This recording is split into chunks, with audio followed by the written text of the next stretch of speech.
welcome to Module 3. I'd like to give you a little feedback in this video about your work for Module 1 and perhaps give you some insights into what's in this module and what will be happening moving forward this week and beyond. So first, some feedback. I know that many of you have struggled to adjust to an online class, and that's absolutely normal if you haven't taken an online class before. So I'm trying a couple of things to help you out with that.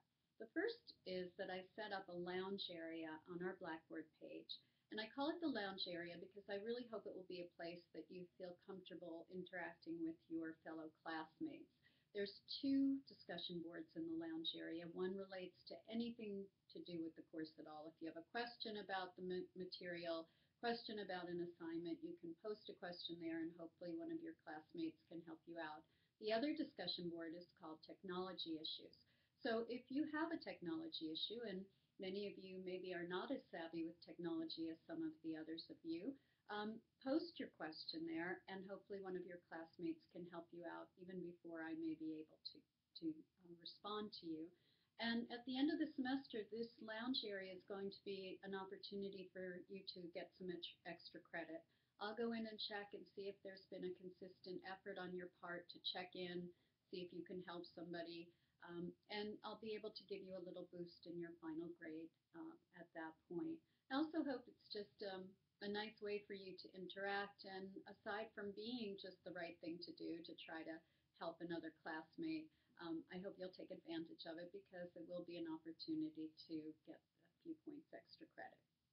The other thing I've done this week, which is a little different and I hope it helps you, is I've created 3 podcasts. And I know that podcast quality is a lot better, the audio, than a YouTube video. And there's no need for you to sit and look at me lecturing in a YouTube video. You could pop me in, your earbuds and take me along on a jog or at the gym or anytime you need to catch up on any material that I'm talking about in a podcast. In a way, it's sort of a virtual lecture. So this week there's 3 podcasts. I've tried to keep them as short as possible. I do tend to get excited when I talk about pieces of literature I love, so I might have gone over a little bit more than necessary. But basically I'm going to try to keep them to about 10 minutes or less, and there'll be reviews of what your reading has been the previous week. So if you had any questions or were confused about something in one of the books, these will be an opportunity for you to review your reading and perhaps catch some things that you might have missed. So this week's podcasts are books 2 through 4, which is Telemachus's own Odyssey within the Odyssey. And I've pointed out some of the important things to take note of there. Then I moved on to a podcast about book 6 and book 5, where we actually meet Odysseus. And I hope that these podcasts give you some insight into the material that I think is particularly important in those books. Anything I talk about in a podcast generally would be something that might be on an exam. So it is worth your while to listen to them, perhaps add some highlights to your books of things I point out, take notes from them if you are sitting listening to them near your desk and near the book. If you do have a chance to look at them with the book in front of you, that's always a good idea because then you can make notes based on what my virtual lecture is about that week. So I'll continue to try to do that. If you want to give me some feedback, if you like the YouTube videos because you happen to like the more personal interaction, that's absolutely fine. Maybe I'll mix it up a little bit. So sometimes there'll be a YouTube video about something we're reading, and sometimes it'll be a podcast. Generally, if I have something to show you, perhaps a visual, I would use the YouTube video. I may also use PowerPoints that I would post also on an area I've created called resources. And that will include any materials I think that will help you understand a text, but also maybe help you succeed in the online course in general. And to that end, I wanted to talk about some of the work you did submit to Module 1 that I think is worth sharing. Many of your articles and videos were very helpful in terms of tips about how to succeed in an online course. So I thought maybe I'd mention a few of them. I know some of these issues have come up for some of you already, And they're worth repeating. They're worth sharing as a class together. In Kevin's contribution, there was mention of active learning being important in an online course, and I think that's very true.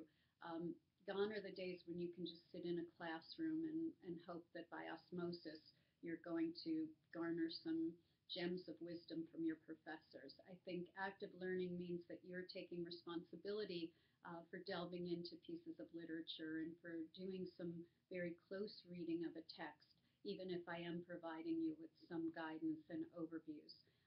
Active learning and discussions is important, and I know that sounds strange being in an online class, but there are opportunities I'm going to set up for you where you can engage with your classmates in a more active way, and we'll talk about that as well a little bit later. Siobhan shared that to be successful in online courses, you should plan study time, and I think that's great advice. Many of us put off till the very last minute, myself included sometimes, I'm not going to say I don't, things that we don't really want to do. And so studying and reading may be two of those things for you one week, hopefully just one week. So if you plan your study time and you know that the module comes out Tuesday night by 7, and Wednesday you're going to start in on it, and then maybe give yourself a break, and then Friday finish some more up, and then Sunday, you've broken up the work of the module, which is really counts for 2 class meetings. That's why there's sometimes 6 books to read in the Odyssey, because it really would be 3 books, say, per one class period, and the next time I would have assigned another 3 books. So planning study time is important. Logging in often is important. And by that I mean checking in with the module. Maybe someone has posted something that's interesting and can help you. Maybe they've posted something in the lounge and you can help them. And that's a nice way to make connections, which is something else that both Matt and Siobhan's contribution spoke about. Franz's contribution was very helpful because it pointed out that you really need to confirm technical requirements of the course early on.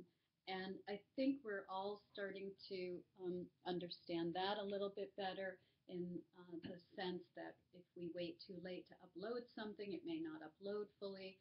If we wait too late to do something that requires technology and then there's no one in the factory or at the IT contact number to help us, then we really are risking a lower grade. I did make some exceptions, as you know, based on just letting you get adjusted. But from here on in, I am really going to be quite strict about the modules and when they're due and the work that's due in them. I do think a full week is plenty of time to plan out your week and your obligations. And just a tip, I mean, we never know what's going to happen in our personal lives. So the earlier you start, the more likely it is that you'll be able to successfully complete a module, even if something comes up that keeps you from working on it later in the week. As a matter of fact, another thing in Franz's contribution was to create a schedule. Maybe you want to map out exactly when you're going to work on this online course. Molly's had information about networking, and that one of the things that you can gain from an online class is you learn how to network with people virtually. And I think that's, in this century, certainly a very important skill development. So kudos to you for taking an online course and trying to build those skills, which will no doubt help you when you go out into the work world. As a matter of fact, my own son had to conduct an interview virtually for a job he was interested in another city, and so having to practice even doing blogging and videoing is a good sort of skill to develop, and I think you will find that you'll use some of the skills and even some of the tools that we use will become more familiar to you, and you might actually enjoy using video blogging and things like that. In Monica's contribution, I think that's one that I moved to the resources area. It was very helpful. Set reminders for yourself. Set reminders that you have something due coming up, and be good at backing up your work. So, for example, if you're working directly onto the discussion page and something happens with your computer, you may lose that contribution. But if you maybe do it in a Word document and then move it over, cut and paste, that can be better. Along those lines, I would say I much prefer that you actually either do a video that embeds into the space or you write in the dialog box itself. Nobody really wants to go in and open links necessarily when they're either responding to you or looking at something you contribute. So in general, try to make sure you can get your material right into that dialog box. And very often we can embed videos right in there and certainly cut and paste material. Let me just see what else I took down. Thomas shared a really interesting TED Talk, which I think I'll also move to the resources page. And if you don't know what a TED Talk is, they're wonderful talks by people of all different walks of life. I mean, sometimes Bono, sometimes psychologists, sometimes somebody in the business world, sharing just information that they think people could learn something from. And very often you do in a TED Talk. So thank you to Thomas for that. But I would encourage you to look at TED.com and see if there's not a topic that interests you and watch some of the videos. I think you'll really enjoy them. Sorry about this lighting. Did just the opposite. All right. Moise's article was excellent. It actually said that the more you enjoy the experience of an online class, the more successful you'll be. So try to think of it as a challenge that's worth taking, learning something new, maybe learning some skills that are new to you too, and divide up the space to do the work. So in other words, don't try to do all of your module on Monday night at midnight, or even worse, Tuesday morning at 11 a.m., but really divide up the different assignments in the module over the course of several days. And there will always be more than one assignment in a weekly module, so you might as well just take them one at a time on different days. Abdel Rahman had a very good article too about the benefits of online learning, so that was worth reading. Thomas said one of the mistakes I think students make, and maybe some of you are ruining the day you signed up for this, is that it is an easier version of a traditional course. I think maybe some of you realize that that's not true even as early as now. And it's not because I'm trying to make it harder in any way, but it's just because you have the added sort of effort of the technology as well as the content material. And because we're not meeting and we can't have discussions in person, there are more online discussions than you might have in a traditional class. So I think that was a good thing to point out, Thomas, that sometimes, although we think they might be easier, they're actually probably just as hard, if not harder. But one of the benefits, and I forget whose article said this, it might have been Fallon's, I think, was that there's flexibility. You can, if you want, do all your work in your pajamas in your bed, which is a nice option. Caitlin's article talked about feedback that you get, and hopefully you'll see that the feedback is much more immediate. Each week you will see how you're doing in the class. Christine had a good article. A lot of the same points were made in that. Larice, there were definite advantages to an online course, some of which are the skills you're developing. Desiree, again, learn as much from each other as from the instructor.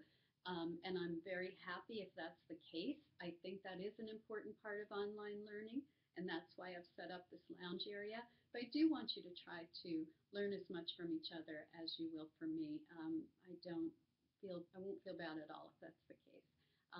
Robert, article pointed out that a lot of self-discipline is needed, and I think that's a very good point. We do need to be a little more disciplined in an online course.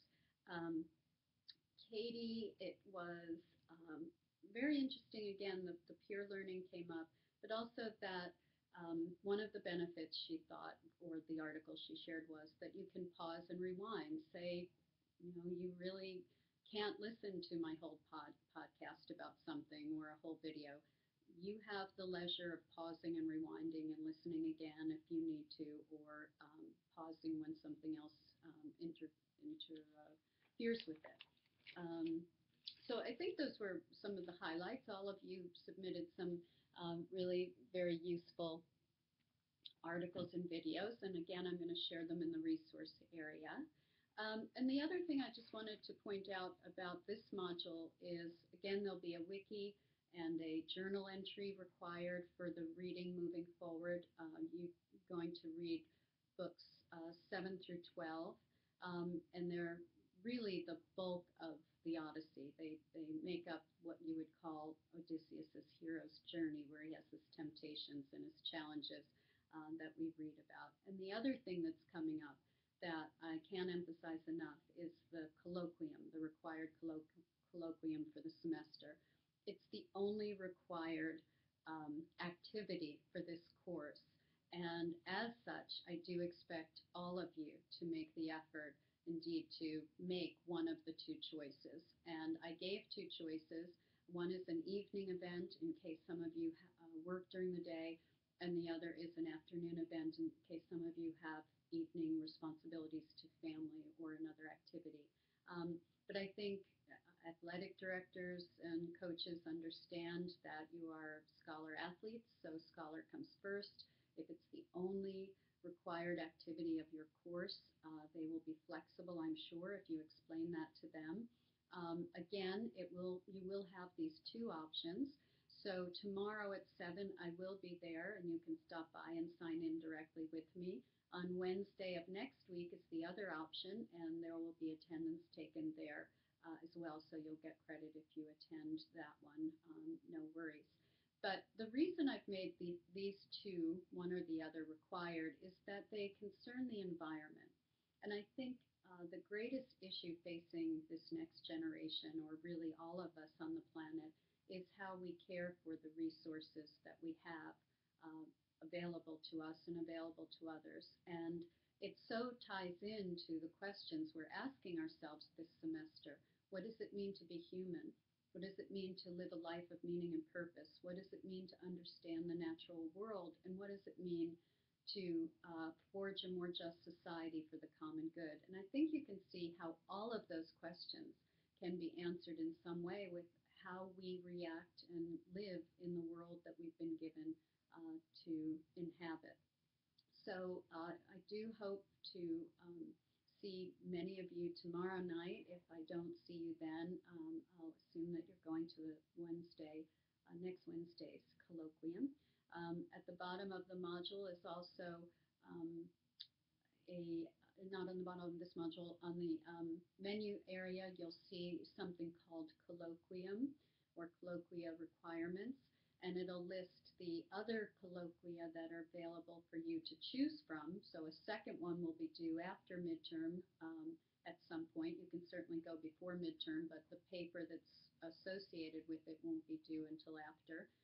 The paper due for this colloquium will be due in Module 4, no matter which one you attend this week or next week. Module 4's colloquium, Module 4 will include a reflection paper, and the details about that are also listed under that area, colloquium.